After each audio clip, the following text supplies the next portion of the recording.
여러분 앞에 이렇게 서게 되니까 너무 반갑고 좋습니다. 지난주에 잠깐 인사드렸는데요. 오늘 정식으로 설교하기 전에 다시 한번 인사드리겠습니다. 반갑습니다.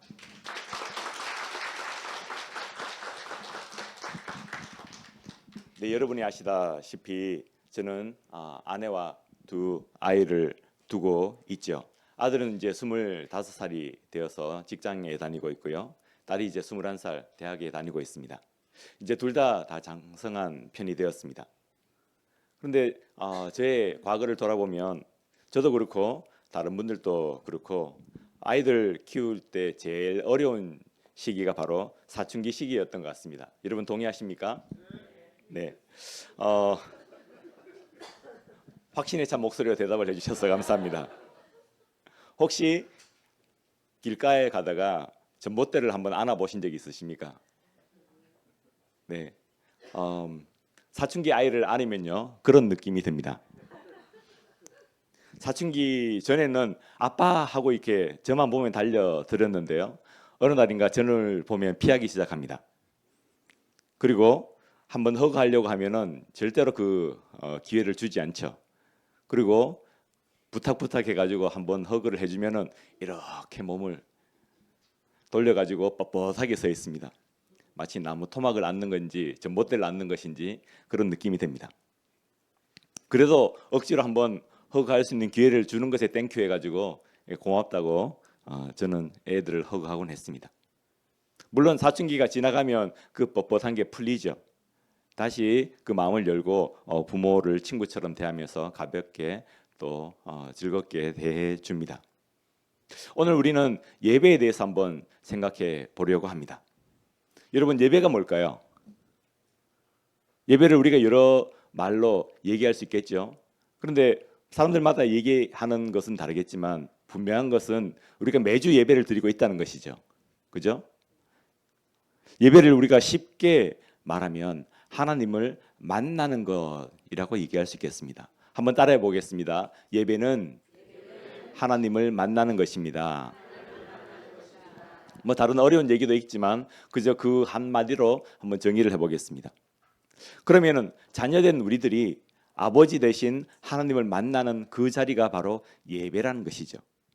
제가 처음 우리 아이들의 사춘기 이야기를 꺼냈었는데요. 그러면은 하나님 아버지 입장에서 자녀들인 우리를 볼 때에는 어떤 모습일까요? 우리가 매주 하나님께 예배드리러 나오고 있습니다. 특별한 일이 없으면 수요예배를 나오시는 분들도 있고요. 또 새벽이나 저녁 때 기도회로 나오는 분들도 있습니다. 그런데 하나님께 나오는 이 모습이 고맹이가 아빠에게 달려가는 것처럼 아빠 하고 막 뛰어가는, 반가워서 뛰어가는 그런 모습일까요? 아니면 사춘기 자녀처럼 삐죽삐죽한 모습으로 마치 전봇대처럼 이렇게 뿌듯 서 있는 그런 모습일까요? 목사님께서 소개해 주신 것처럼 지난 금요일부터 오늘 주일까지 학생들이 수련회를 하고 있잖아요. 그 주제가 예배입니다. 그 아이들의 나이가 바로 사춘기 아닙니까? 북한의 김정은이 무서워서 내려오지 못한다는 그 중2 학생들이 있는 그 사춘기 나이들입니다. 저도 중2 학생들을 만났는데요. 무섭더라고요. 제가 그 아이들에게, 한국에 있는 청소년 아이들에게 설교를 한 게 22년 만입니다. 도대체 저 아이들이 무슨 생각을 하는 아이들인지, 그 아이들이 뭘 좋아하는지, 뭘 식상해 하는지 전혀 모릅니다. 어제는 설교를 시작하면서 BTS하고 블랙핑크 얘기를 꺼냈습니다. 아이들이 전혀 반응이 없는 거예요.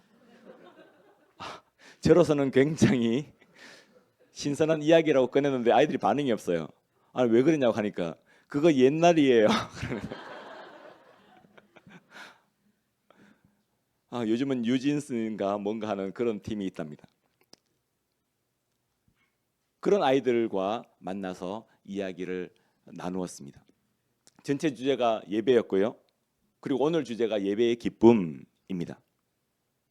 학생들이 예배를 할 때에 그저 형식적으로 예배하고 그저 가식적으로 억지로 예배를 드리는 그런 예배여서는 안 된다. 우리가 예배 가운데 기쁨이 충만한 그런 예배를 하나님께 드려야 된다 하는 그런 이슈로 오늘 말씀을 중고등부 학생들에게 전할 겁니다. 아이들 입장에서도 보면요, 아이들이 원해서 억지로 예배 드리는 것은 아니죠. 이제 자라면서 사춘기가 되었습니다. 옛날에는 부모가 얘기하면 그게 진실인 줄 알고 살았습니다. 근데 이제 부모가 얘기하면 정말 하는 그런 퀘션이 들죠. 이제 자기 생각이라는 게 생기고 자기가 원하는 또 자기가 생각해서 결론 내린 것을 따라가기 바라는 나이가 되었지 않습니까? 자기 생각과 신앙관을 확립하는 과정에서 쭈뼛쭈뼛한 모습을 가지기도 합니다. 또 학원에 학교에 또 여러 가지 성적 관리에 바쁘다 보니까 교회에 나오는 것이 좀 쭈뼛쭈뼛해지기도 하죠. 친구 문제로 교회 오기 싫기도 합니다. 쟤들 친한데 나는 친구 없어. 그래서 교회 오기가 싫고 그러다 보니까 하나님 앞에 나오는 것도 쭈뼛해지기도 합니다. 그런데 지금은 교회 안 가겠다 하면은 어떤 반응이 옵니까? 당장 엄마가 어떻게 하죠? 네, 등짝 스매싱을 날리지 않습니까? 그래서 그게 싫어서 또는 때리진 않더라도 엄마의 그 잔소리 폭격이 시작되지 않습니까? 그 소리 듣기 싫어서 억지로 교회 오죠. 그렇게 억지로 예배하고 형식적으로 예배하는 마음이 생기는 것이 학생들의 현실이죠. 그래서 교회 오기는 하는데 마치 엄마에게 전봇대 같이 뻣뻣한 내 육체를 내어주듯이 하나님 앞에 나와서도 뻣뻣하게 언제 끝나지? 목사님 오늘 왜 저렇게 설교를 길게 하지?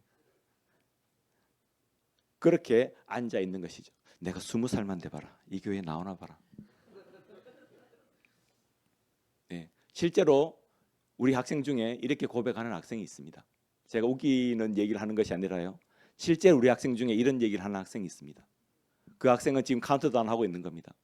지금 3년 남았다, 2년 남았다, 1년 남았다. 드디어 내일이다. 그렇게 된다면 어떻게 되겠습니까? 우리 어른들도 비슷합니다. 우리 중에 하나님께 기쁘게 달려가고 싶지 않은 그런 어른들이 어디 있겠습니까? 근데 문제는요, 6일간의 우리 삶이 너무 쉽지 않다는 거죠. 마음은 원하는데 육신이 너무 연약합니다. 세상의 일로 지칩니다. 세상의 어떤 일로 마음이 상합니다. 그리고 지치고 상한 상태로 그렇게 교회에 올 때가 있지 않습니까? 그러다 보니까 하나님을 만나는데 기쁜 마음을 가지기가 어렵습니다. 또 요즘 진짜 바쁜 세상이지 않습니까? 그러다 보니까 직장일에, 가정일에, 자녀일에 그렇게 또 집안의 친척일에 너무 눈코 뜰 새 없이 바쁘게 지내다가 교회에 탁 오면은 앉으면서 휴 한숨이 나는데 그 한숨 속에서 어떻게 기쁨을 찾아내겠습니까? 그러다 보니까 우리 어른들도 하나님을 만날 때에 마치 사춘기 아이들처럼 마치 전봇대처럼 하나님 앞에 그렇게 뻣뻣하게 나아갈 때가 있다는 겁니다. 실은 오늘도 설교를 하고 있지만 우리 마음속에 예배 마치고 빨리 점심은 스킵하고 누구 만나러 가야 되는데 그런 생각을 하고 계신 분이 있을지도 모르겠습니다. 그런데 성도 여러분, 오늘 본문에서는요, 하나님께서 우리가 어떻게 예배해야 되는지 보여주고 있습니다. 예배할 때 기쁨으로 예배하는 것이 얼마나 좋은 일인지 우리에게 말해주고 있습니다. 예배할 때 기뻐하면요 유익이 많다고 말합니다. 다윗이 시편 37편도 썼는데요. 시편 37편에서 다윗이 이렇게 고백합니다. 4절을 우리가 같이 한번 읽어보겠습니다. 화면을 봐주세요. 시작.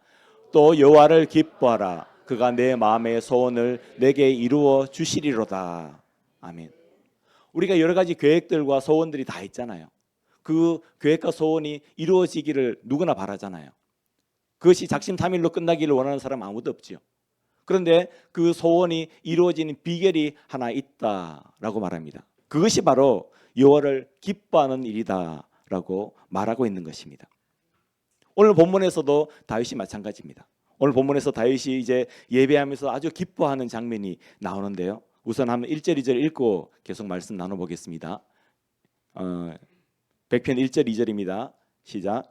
온 땅아 주님께 환호성을 올려라.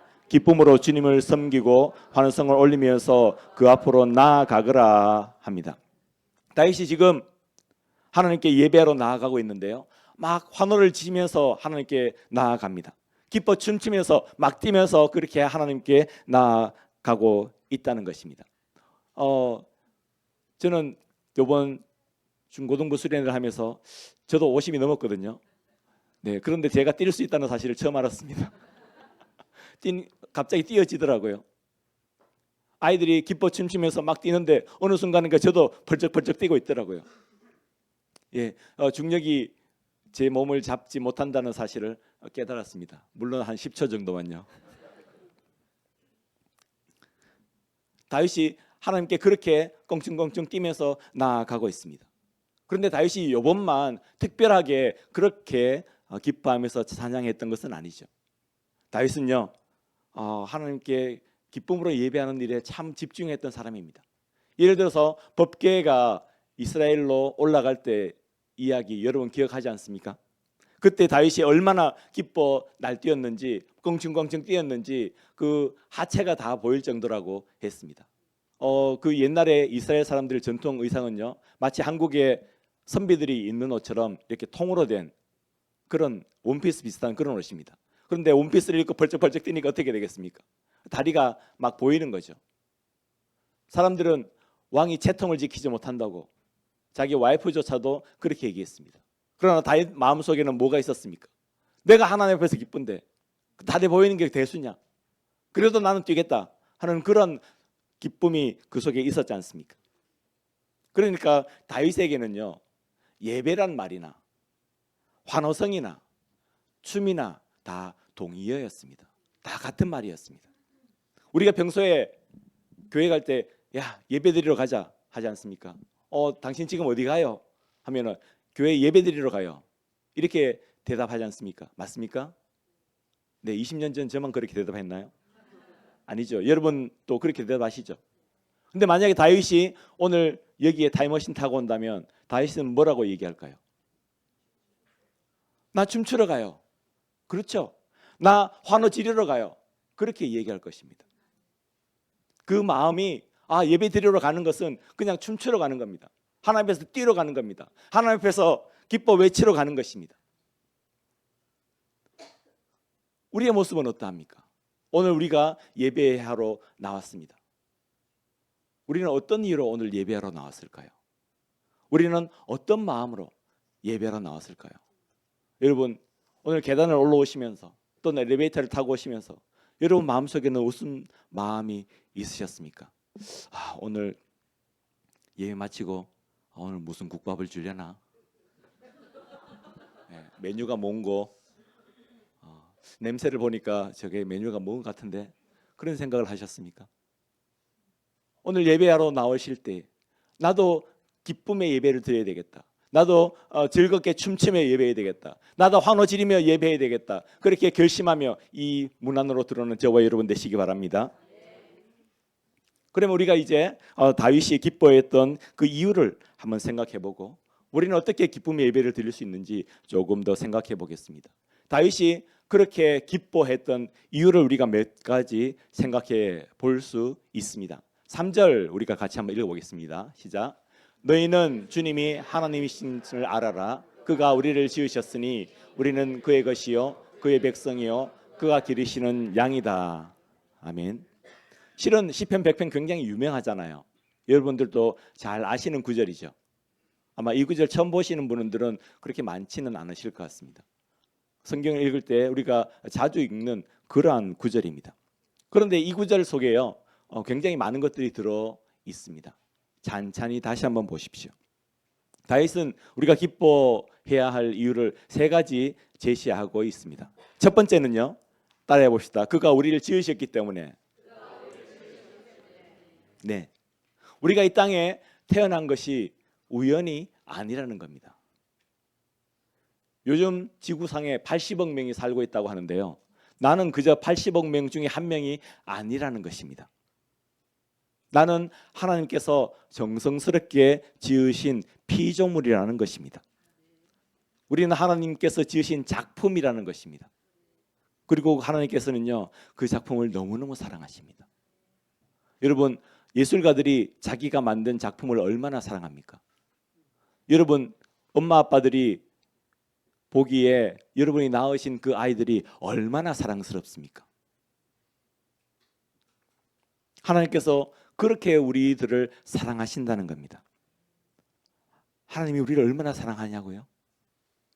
저희 수련회 첫날 때 찬양한을 불렀었는데요, 그 처음이 이렇게 시작합니다. 나의 사랑, 너는 어여쁘고 귀하다. 어느 보석보다 귀하다. 내가 사랑스럽지 않을 때 너를 온전히 사랑하고 너와 함께 하려 내가 왔노라. 우리 아이들이요, 이 찬양을 부르면서 울더라고요. 왜 울까요? 하나님의 그 사랑이 자기 가슴에 느껴지기 때문이죠. 평소에 사랑받지 못하던 그 갈급함이 그 찬양을 통해서 하나님께 드려지기 때문이죠. 하나님이 우리를 얼마나 사랑하시는지 아십니까? 보석보다 더 귀하게 여기신다고 합니다. 하나님이 마치 내가 사랑스럽지 않은 그 순간조차도 나를 사랑해 주신다고 합니다. 그래서 그 사랑을 느낄 때에, 하나님께서 나를 창조하시고 나를 사랑해 주시는 그 사랑을 느낄 때에 우리가 기뻐 춤출 수 있는 것입니다. 두 번째는요, 따라해 봅시다. 그의 백성 삼으셨기 때문에. 우리가 예배할 때 기뻐할 수 있는 두 번째 이유는 하나님이 우리를 하나님의 백성 삼으셨기 때문입니다. 여기서 퀴즈 하나 내겠습니다. 돌발 퀴즈. 설교 시간에 퀴즈 해본 적 있으십니까? 성경에 보면요, 하나님이 이스라엘을 백성으로 삼으시고 너희는 내 백성이다 라고 정식으로 선포하시는 그 장면이 있습니다. 하나님이 언제 이스라엘을 하나님 백성이라고 정식으로 선포하셨을까요? 네, 맞추시는 분에게 선물 드리겠습니다. 네, 너무 첫날이라서 샤이하셔서 대답을 안 하시는 것 같은데요, 그때가 바로 출애굽할 때입니다. 출애굽 직전에 하나님이 모세를 부르시잖아요. 모세를 부르실 때 이렇게 말씀하십니다. 우리가 출애굽기 3장 10절입니다. 시작. 이제 나는 너를 바로에게 보내어 나의 백성 이스라엘 자손을 이집트에서 이끌어내게 하겠다. 누구를 이끌어낸다고요? 나의 백성 이스라엘 자손이라고 얘기합니다. 그리고 이제 출애굽한 뒤에 하나님이 이스라엘 백성들을 홍해를 건너서 어디로 데려가십니까? 가나안 가기 전에 무슨 산에 가죠? 시내산에 가죠. 그 시내산에서 이스라엘 백성들에게 십계명을 주시고 이스라엘과 하나님이 언약을 맺으십니다. 그 언약을 맺으시고 나서 출애굽기 19장 5절에서 하나님이 이렇게 말씀합니다. 6절까지 이어지는데 잘라서 5절만 읽습니다. 시작. 이제 너희가 정말로 나의 말을 듣고 내가 세워준 언약을 지키면 너희는 모든 민족 가운데서 나의 보물이 될 것이다. 온 세상이 다 나의 것이다. 그러므로 너희는 내가 선택한 백성이 되고 합니다. 끝에 뭐라고 합니까? 너희는 내가 선택한 백성이 되고 합니다. 되고라는 말은 뭡니까? 그전에는 백성이었다는 말이 아니었다는 말이에요. 그전에는 아니었다는 거죠. 그런데 이제 어떻게 합니까? 정식으로 하나님이 이 사람들이 내 백성이라고 선포해 주시는 것입니다. 물론 그전에도 하나님이 백성이었죠. 근데 정식으로 선포하지 않으셨다는 거죠. 이제 그 선포식을 하신다는 것입니다. 하나님이 이스라엘을 백성 삼으시려고 했을 때 이스라엘 백성들의 상태가, 그 상황이 어땠습니까? 그들은 원래 노예였습니다. 400년 동안이나 노예로 살았습니다. 애굽에서, 요즘 말로 하면 이집트에서 400년간 노예로 살았습니다. 그런데 하나님께서 그들에게 오셔서 그들을 해방시켜 주셨잖아요. 열재앙을 내리셨고요, 홍해를 가르셨고요, 이제 그들을 시내산으로 데려가셔서 시내산에서 그들을 만나 주셨고요, 십계명 돌판도 주셨습니다. 하나님께서 이스라엘에게 왜 이렇게 해주시는 것일까요? 이스라엘을 하나님께서 보물처럼 아끼고 사랑하셨기 때문입니다. 앞 9절 다시 한번 넘겨주십시오. 19장 5절 앞부분에 뭐라고 합니까? 내 보물이 될 것이다. 너희들이 내 보물이다 라고 얘기합니다. 여러분 혹시 다이아 반지 가지고 계십니까? 또는 팔찌나 목걸이 같은 보석 가지고 계십니까? 아끼잖아요. 그런 거 있으면은 설거지 할 때 또는 여러분 밖에 나가서 작업할 때 끼고 막 합니까? 안 하죠. 할 때는 싹 빼놓습니다. 왜? 기스 날까 봐. 제가 전문 용어를 써서 죄송합니다. 예, 스크래치가 날까 봐 아낍니다. 여러분 유명한 백, 뭐 제가 메이커는 잘 모르지만 요즘 백이 유명하다 하더라고요. 그 백을 사면 어떻게 합니까? 이게 진짜인지 가짜인지 구분하는 방법이 있답니다. 네, 비 올 때 머리에 이렇게 하고 뛰면 그거는 가짜고요. 가슴에 품고 뛰면 진짜랍니다. 하나님께서 이스라엘 백성들을 그렇게 아끼신다는 것입니다. 이스라엘 역사에서 이 출애굽 때보다 더 강력하게, 더 확실하게 하나님을 경험한 때가 없었습니다. 그래서 이 모든 사건을 한마디로 요약하면요, 너희는 내가 선택한 백성이다 하는 그 구절인 것입니다. 길잖아요. 그것을 조금 더 줄여서 얘기하면 내 백성이라는 말이 되는 것입니다. 그래서 다윗이 그 역사를 기억하면서 기뻐하고 있습니다. 우리도 예배 드릴 때에 하나님께서 우리 인생의 그 과거에 역사하셨던 그것을 기억하면서 예배 드려야 됩니다. 하나님께서 10년 전에 내게 이렇게 해주셨지. 하나님께서 5년 전에 1년 전에 내게 이렇게 해주셨지. 하나님께서 지난 연말에 내게 이렇게 해주셨지. 그 인생의 기억이, 하나님에 대한 기억이 우리가 예배 시간에 기뻐하게 만드는 것입니다. 성도 여러분, 오늘 또 예배 드릴 때에 내게 역사하셨던 그 하나님을 기억하며 기뻐하는 저와 여러분 되시기 바랍니다.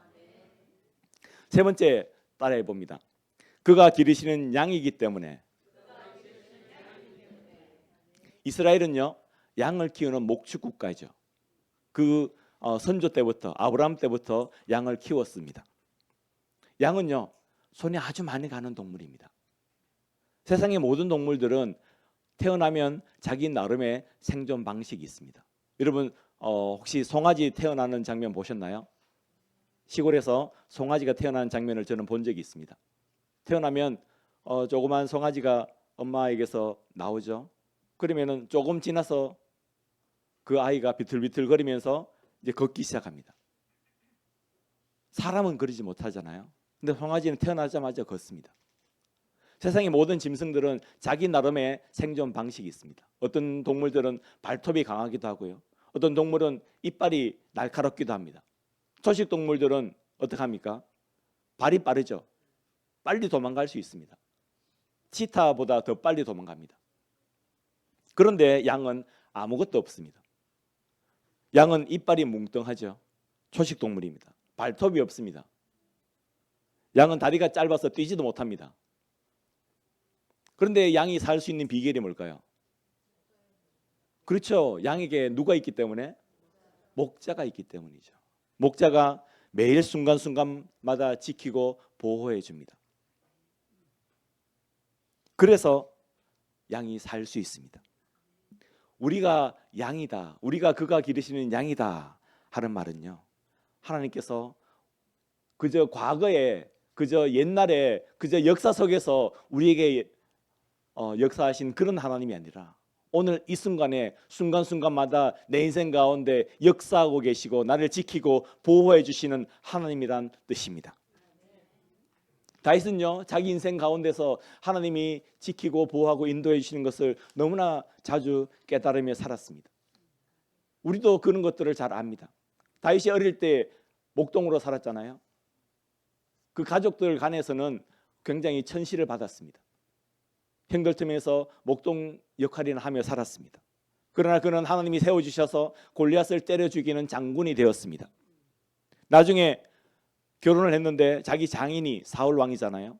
사울 왕이 이 헷가닥 변해가지고 사위를 죽이려고 막 쫓아다닙니다. 그런데 그때마다 하나님께서 그 피할 길을 열어주셨습니다. 아들람 굴에서는 400명, 600명이 다윗을 쫓는 그런 공동체를 만들기도 했습니다. 나중에 아들 압살롬이 아버지를 죽이려고 반역을 했잖아요. 초기에는 그 기세가 대단했습니다. 그러나 결국 하나님께서 이러쿵저러쿵 하셔서 그 모든 반역을 잠재우시고 하나님께서 그 상황 가운데 이기게 해 주셨습니다.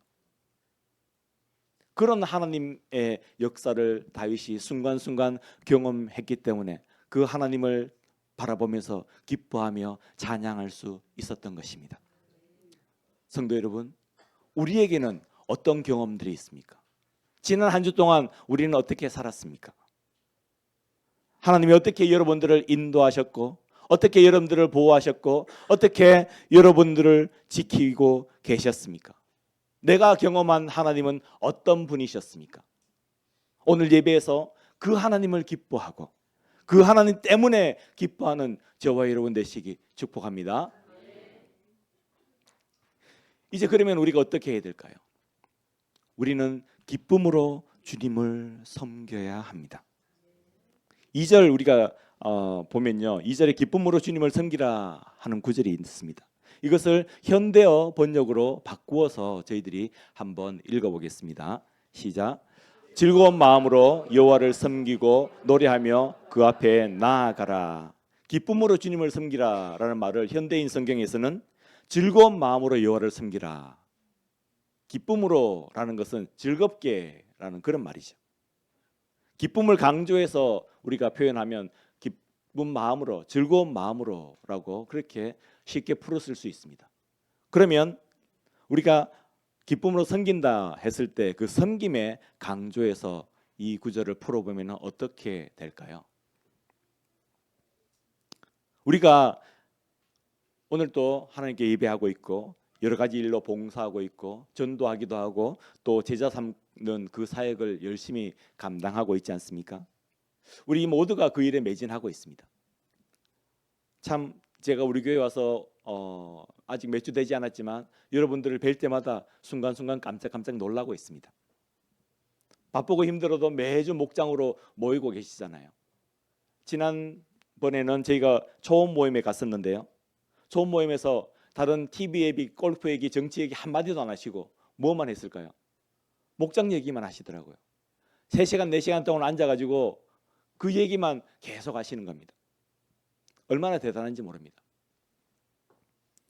지금 요즘 세상 전도하기 참 어렵다 하잖아요. 그런데 열심히 전도하시는 모습도 대단합니다. 제가 얼마 전에 VIP 초청 잔치에서 67분을 초청했다는 그 얘기를 들었습니다. 이건 보통 일이 아닙니다. 이거 신문에 날 일입니다. 그런데 본문은 그보다 더 놀라운 말을 합니다. 기뻐하는 것이 주님을 섬기는 것이다 라고 그렇게 말하고 있습니다. 따라해 봅시다. 기뻐하는 것이 주님을 섬기는 것이다. 기쁨이 사역이다. 네. 우리가 전도하는 것도 사역이고 봉사하는 것도 사역이고 목장 모이는 것도 사역입니다. 식당에서 봉사하는 것도 사역입니다. 그런데요, 오늘 본문은 기쁨이 사역이라고 그렇게 얘기해 주고 있습니다. 우리가 사역할 때 기뻐하면서 즐거워하면서 사역해야 되는 것 맞습니다. 왜냐하면 기쁨 자체가 사역이기 때문입니다. 오늘 어떤 분께서 목자로 세움 받으셨잖아요. 우리 태국 목장에 양재정 목자님께서 목자로 세움 받으셨습니다. 아마 그 마음속에 좀 떨리는 마음이 있으실지 모르겠습니다. 내가 어떻게 사역하지? 내가 어떻게 해야 잘하지? 누구나 잘하고 싶은 마음이 있죠. 그런데 어떻게 해야 잘하지가 아니고요, 기뻐하는 게 잘하는 것입니다. 기쁨이 사역인 줄 믿으시기 바랍니다. 그 기쁨이라는 것은요, 숨기지 못합니다. 왜요? 여러분 속에 기쁨이 있어요. 예를 들어서 우리 자녀에게 어떤 좋은 일이 있어요. 예를 들면 애가 이번에 좋은 대학에 합격을 했어요. 그러면 부모 마음이 어때요? 기쁘죠? 그러면은 친구 만나러 갔어요. 커피숍에 갔는데 앉아서 얘기를 하면은 얼굴 표정이 어떨까요? 네, 얼굴 표정에서 그 기쁨을 감출 수가 없어요. 그렇죠? 무슨 일이야? 너 좋은 데 있어? 옆에 사람이 당장 눈치채고 물어보게 되죠. 이거 유명한 이야기인데요. 미국에서 골드러시가 있을 때 금광이 발견돼 가지고 사람들이 서부로 막 달려갈 때 이야기입니다. 어떤 사람들이 열심히 해서 금광을 하나 찾았어요. 한 대여섯 명이 금광을 하나 찾았어요. 너무나 기쁘잖아요. 근데 찾으러 갈 때는 뭐 엄청난 장비를 가지고 가는 게 아니잖아요. 그 사람들이 곡괭이 몇 자루 가지고 가서 찾았는데 이제 진짜로 장비를 가지고 와야 되잖아요. 가져오기 전에 이 소문나면 안 되잖아요. 그래서 사람들이 다 와서 다 금을 캐가면 자기들 수익이 줄어들잖아요. 다섯 명이 의논하기를 우리가 이걸 절대로 얘기하지 말자. 우리끼리만 알자. 사람들 다섯 명이 다 동의했을까요? 동의 안 했을까요? 다 동의했죠. 100% 동의했습니다. 그리고 일주일 뒤에 다시 만나기로 했어요. 일주일 동안 자기 동네에 가서 장비를 다 사가지고 왔어요. 그런데 웬걸요? 사람들 뒤에 뭐 수백 명이 따라오는 거예요. 다들 깜짝 놀라면서 막 화가 났어요. 도대체 누가 발설한 거야? 누구야? 다섯 명이 모여서 얘기를 하는데 얘기해 보니까 아무도 얘기를 안 했대요. 누군가 얘기했을 거야. 사람들한테 가서 물어보자. 가서 물어봤어요. 예, 미스터 누구누구, 너 여기 왜 왔어요? 어떻게 알고 왔어요? 여기 금 있는 줄 알고 왔지? 어떻게 알았어요? 누가 얘기했어요? 아무도 얘기 안 했어. 근데 어떻게 알아요? 얼굴 보면 알지. 얼굴 보면 알아요. 그 속에 기쁨이 있는 줄 절대로 감출 수가 없어요. 제가 이 설교를 준비하면서요, 그걸로 제 얼굴을 한번 봤습니다. 혹시 저는 기쁨이 가득한 얼굴인지 우환이 가득한 얼굴인지. 여러분 보시기에 제 속에 뭐가 있는 것 같습니까? 네, 혹시 가식적인 웃음을 발견하셨습니까? 가식적이라도 좋습니다. 가식적이라도 한번 웃어보십시오. 그러다 보면 진짜 기쁨이 우리 속에 넘치게 될 줄 믿습니다. 실제로 우리가 교회 봉사할 때도 어떻습니까? 똑같은 일을 해도요, 기뻐하면서 즐거워하면서 웃으면서 봉사하면 그 일이 재밌고 쉽습니다. 그런데 서로 싸우면서 서로 소리 지르면서 서로 미워하면서 그 봉사하면요, 진짜 너무너무 힘들죠. 우리 모두 기쁨으로 예배해 보십시오. 기뻐하며 예배해 보십시오. 그러면요, 그냥 예배 드리는 것과 전혀 다른 새로운 예배를 경험하게 되실 것입니다. 기쁨은요, 어떻게 우리에게 오는 것일까요? 모든 일이 다 잘 되고 만사형통하고 내가 아무리 생각해봐도 불평할 거리가 하나도 없을 때 내게 기쁨이 오는 것일까요? 그렇지 않습니다. 세상 사람들은 작은 기쁨이 내게 올 때 기뻐합니다. 그런데요, 진짜 기뻐할 수 있는 비결이 있는데 바로 기쁨은 선택하는 것입니다. 다시 한번 따라해 보겠습니다. 기쁨을 선택하라. 기쁨은요, 내가 기뻐하겠다고 결심하고 그 기쁨을 선택할 때 기뻐지는 것입니다. 특히 우리가 예배할 때 기쁨을 누리는 것은요, 바로 선택입니다. 왜냐하면 우리들의 상황은 굉장히 자주 지친 중에 이곳에 오거든요. 마음이 슬픈 중에 이곳에 오거든요.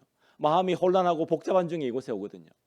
그 상태로 그대로 있으면, 그대로 흘러가면 그 결과가 나올 뿐입니다. 그런데 오늘 또 엘리베이터에 올라오실 때, 예배실 문을 열고 들어오실 때에 내가 기뻐하겠노라고 결심하며 들어와 보십시오. 오늘 나는 주님 안에서 기쁨을 선택하겠다 결심해 보십시오. 한번 따라해 보겠습니다. 오늘 나는 기쁨을 선택하겠다. 그 기쁨을 선택하는 저와 여러분 되시기 바랍니다. 그러면 하나님께서 우리에게 기쁨의 예배를 허락해 주실 줄 믿습니다.